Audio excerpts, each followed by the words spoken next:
Okay, so we're here with Thomas Lockett. He recently attended the YCS in Utrecht. He was playing Subterror, so why don't you tell us how you got on and show us your deck. So I ended up going X3 at the event. It's a really good performance for me. I think it was the best I've done at YCS. Missed out on top cut because of tiebreakers, but it's the way it is. I lost the first round, so that was going to be pretty bad for the tiebreakers. There's a huge variety of decks that I played. The only decks that I played twice were Altergeist and Salamangreat, but I didn't play any Spiral, so make of it what you will. How is your matchup against Spiral?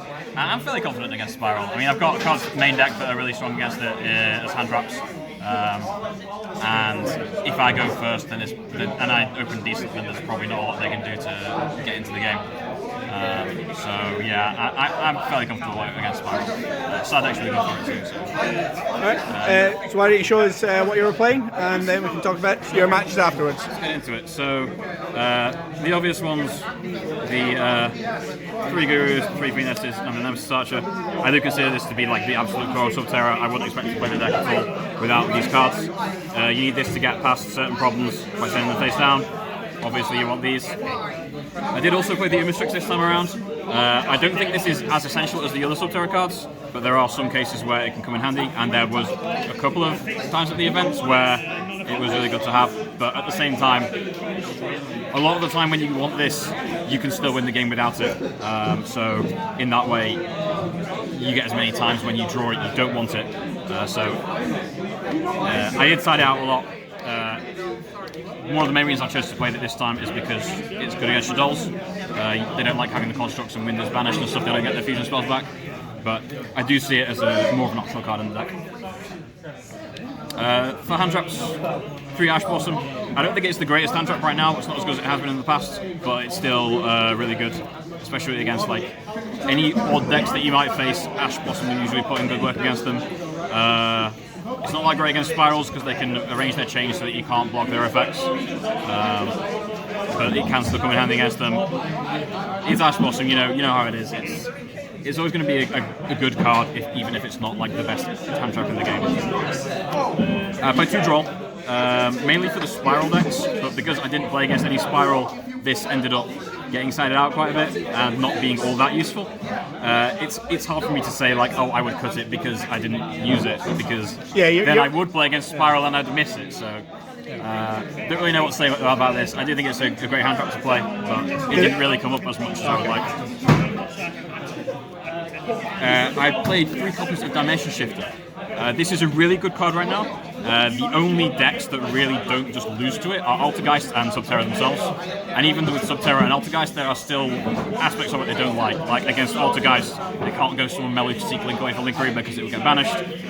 Subterror, they can't activate Fiendess. That's something that I always had to be careful of when I dropped this, was, yeah, I'm stopping my opponent from playing, and I'm stopping them from activating Droll, but I'm also stopping myself from using Fiendess, so I had to think carefully, if I go first, particularly, about whether I want to stand by phase use it, or just keep it in my hands and have it be dead for the rest of the game. But against other decks, like Salamangreat loses to it, Shadow really doesn't like it if you chain it to the Shadow fusion. If you run into some wild Orcus deck, they hate it, Spiral hates it, every deck hates this card. So that's it for the monsters. So we've got 8 hand traps and 8 Subterrors. Spells, we've got the field spells, the usual 3 hidden cities and terraforming. And we've got the drawing cards, the pots, 3 of each. I bumped this up since the last time I did particularly well with this deck, because now that we only have 1 terraforming, losing the second one really does hurt the deck's consistency quite a lot. When you go from 5 field spells to 4, that's a big hit, so Duality is there to try and make up for that. Otherwise, I might consider playing only 2 Dualities, but having a spell that gets you to the hidden city fast is really good. 3 copies of Called by the Grave. It's a pretty good card right now, even without the anti-hand trap utility. It's good if you go first against something like Spiral or Shadows, if they don't open with Meltdown.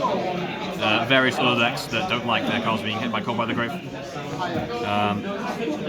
For a deck that only has a few ways of starting out the combos, you don't want your opponent to hit you with Ash, so playing Hidden City, getting hit by Ash, and then not seeing Hidden City or Guru for the rest of the game just feels really bad. So, always been very comfortable playing through Cold by the Graves. I played 2 copies of Super Poly, only 2 because, again, Spiral, it's not like that great against. You can get rid of the Link monsters, but you can't really get rid of the Sleeper with this deck, which is the problem. This deck kind of loses to Sleeper. And there are other decks running around right now that it's not that great against. It did put in a lot of good work though. I'm glad that I played it. Maybe I should have played an extra one, but you have space in the deck. Playing 3 Super Polys, you can sometimes just draw them and have too many, or banish the cards that you can summon with your champions. For traps, we have the 2 final battles. We don't need any more. I'm not playing Cave Clash now, but I still never really found a time when I just run out of this.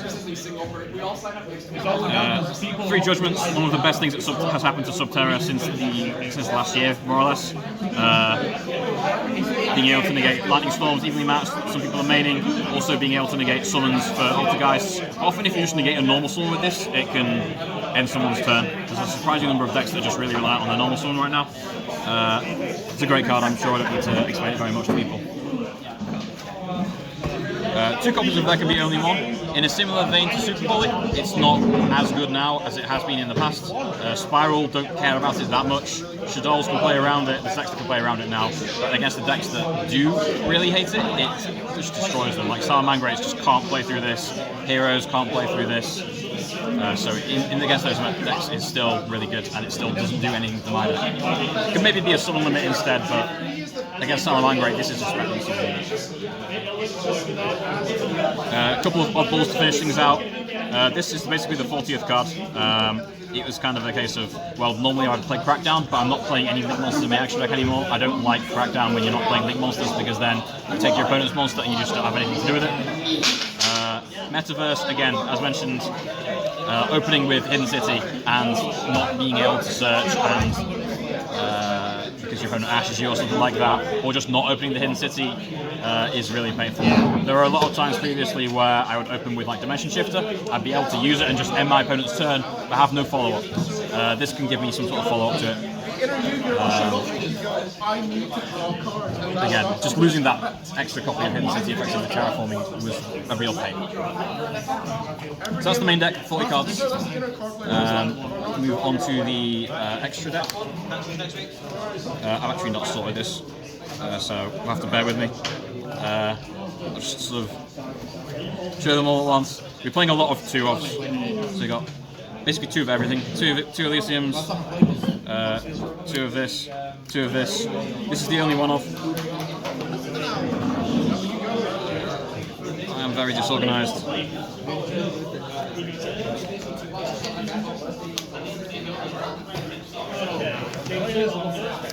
You can tell that I've just played a Hobby League and shuffled my extra deck multiple times. So there we go. A lot of this probably doesn't need explanation. Let's take it a few at a time. This is obviously for the Shadow matchups and the Shadow Invoked as well. This was originally Mechaba, but I decided Elysium was a better choice. Didn't uncorp, unfortunately. The one time I did face Invoke Shadow, I didn't see the Super Polys, and when I played against Invoke Mech Knights, they used Phoenix to destroy my Super Poly before I could make Elysium. This could maybe have been a winner, but I don't really know what difference it would have made. As I say, I didn't see the Super Poly, so who knows. This for generic dark decks, against Shadows, came in handy against Heroes, particularly because you can fuse 2 of their monsters away, crash it into Absolute Zero. Absolute Zero blows this up, this then blows up their entire field, and you get to play freely. Obviously, this is Salamangreats. This can be for Shadows and also for Heroes and Thunder Dragons if you come across some random Thunder Dragon deck. There were a couple of decks playing Thunder Dragon that topped, but I didn't end up facing them. Also, if you're into some Rogue Pendulum deck that summons Vortex, you can use against that. This is for Salamangreat. It can also come in handy occasionally against decks that end with like Trigate Wizard and Linker Evo, or Trigate Wizard and Link Spider or something like that, because they're both side-based monsters. But often in that case, you can just summon this instead. I prefer this against Salamangreats a lot because you don't have to let them like go into their link plays. You can just preemptively summon this with Super Poly, and it's also a bit more versatile. But felt like Chimera is just stronger, so you pick and choose depending on what the situation requires. This for the Spiral matchup. Honestly, probably should have been a Nightmare Phoenix instead, because Sleeper's the problem with that matchup. Even if I get rid of all of their Link monsters, if I can't get rid of the Sleeper, I lose anyway. So getting rid of that Link board isn't really doing all that much. So I didn't play against Spiral, as I said, so who knows how it would have gone. And finally, this for a bunch of matchups. Particularly good in the mirror when you summon it and declare Earth. They can't target their own Subterrors with their effects, so they can't use Fiendes, they can't use Guru to put their own monsters face down. It's surprisingly good in the mirror, but plenty of other matchups where it can be useful as well. I did also summon it against a Lunalight deck when he ended with Appaloosa and Tornado Dragon and Dweller. I just used the Appaloosa and Tornado Dragon to make this. So a lot of 2-ofs there. The meta is so diverse at the moment that I felt like I had to play options for as many matches as I possibly could. And side deck, we have 2 of everyone's favourite Rock Boy. This was very strong against the Salamangreat matchups that I played, and also came in a surprise for some other matchups like Heroes as well. I was surprised at how many people just played into this. I know that you can't always just respect the Nibiru because you have to make your plays, but at the same time, there were some times when I felt like I was broadcasting it and they still played into it. 2 copies of DD Crow, mainly for Salamangreat, but also for Spiral and if I ran into an Orcus matchup, which I didn't. Still a great hand trap. Could potentially have been in the main deck instead of Droll and Lockbird, but the matchups that I lost against, they wouldn't really have been that useful anyway, so I don't think it makes much difference. Got our mass removal in the form of 2 Lightning Storms and 3 Evenlies. This was the only backer removal that I played, which I do regret a lot because I faced Altergeist twice. I felt like I had to make them go first so that I could pray to draw one of these and activate it, because if I go first, as soon as I played Hidden City, I can't play these anymore. So I should definitely have played more backer removal. I think this was a good choice because it's not only back row removal, but also it's one of the few things that gets past the spiral boards. What form of back row removal would you have preferred? I would probably have played Heavy Storm Duster instead of some of the other cards that are here. Heavy Storm Duster means that I can go first against Altergeist and feel very comfortable. This came in handy a couple of times. They both came in handy a couple of times. I just wish that I played more back row removal. I don't think I would have not played these. These are still both good. Now we have the cards that probably should have been back row removal. We got 2 Solemn Warnings. That seemed a bit of an odd choice for the side deck. I basically sided it in going first. The logic was people always bring in cards like Evenly and now Lightning Storm when I go first. I don't want to be wasting Judgment on one of those and then only having like 1 negate in the Fiendes. I wanted extra negates, so I brought in some extra negates rather than trying to counter specifically their deck. I tried to make up for what I lack in like counteracting their plays. Another card that could probably have been Heavy Storm Duster, 2 compulsories. This was here for the Shaddoll matchup primarily, but also potentially for Mystic Mine shenanigans. I don't think I really needed to worry about the Shaddoll matchup. This deck's already very strong against Shaddoll because I don't play extra deck monsters apart from when I Super Poly. And even when I do Super Poly, I can put my extra deck monsters down so that they can't use Shaddoll fusion from deck. So playing this for Shaddoll's probably a bit overkill. Should probably have been some back row removal. And finally we have a couple of Floodgates. This came in against Salamangreat and Heroes. And any other decks that happened to play lots of monsters of the same type. I think those are the main ones that I brought it in against. Dragon Links as well. This came against Dragon Links. Again, better than some of them against those decks. This was for the mirror match. If I go first, I've already played all my spells. This can destroy a Subterror matchup. Also for the Shaddoll and Invoked matchup, and for Pendulum matchups. I opened this against an unlucky Shaddoll player who basically had to then pass his next 2 turns because he didn't draw anything that could get past it. You have to be careful with this because it also affects me a lot as well. So what were your matchups like? So I can't remember exactly every deck that I faced, but I faced 2 Altergeists. Those were both losses. I faced 1 Mech Knight Invoke, that was a loss. These were not all like in the first 3 rounds, it was like spread out across the event. But I played 2 Salad decks. I played a Hero deck, I played a Pendulum deck, a Rocket Link deck, a Shadol Invoke deck. I played against Madolchis, which was one of the matchups where the Lightning Storm came in handy because it was a very trap-heavy deck. But yeah, there was a huge variety. It's a very versatile meta. There's a lot of decks in play.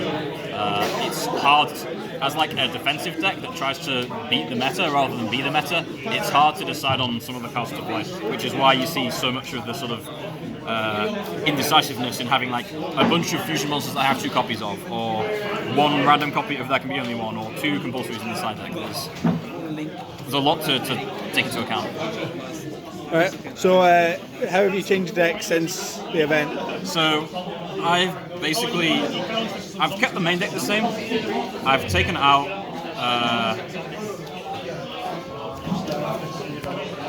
I think it was basically these 3 traps from the side deck and put in 3 Heavy Storm Dusters. That was really useful today at the locals, because I did face the Subterror Mirror, and I would have rather had Heavy Storm Duster in that matchup than Compulse. Although Warning, to be fair, would have been pretty good. But yeah, just putting some more backer removal in the side deck is really what I needed to do. Might be worth considering putting something else instead of this as well, like maybe a summon limit or something like that. I don't know, but I do also want to have things that are useful for just random rogue stuff. This is the sort of thing that would be useful in that. And again, I might consider, I've not done it yet, but I might consider taking out the Guard Dragon Fusion Monster. Because again, if I can't get past the Sweeper against Spiral, there's just no point in continuing playing, I should just scoop. So we look forward to seeing you at Nats this year as well. See how it's changed from last year. But thank you, Tom, and it was a great result from Euros, and we look forward to the next one. Cheers. Cheers.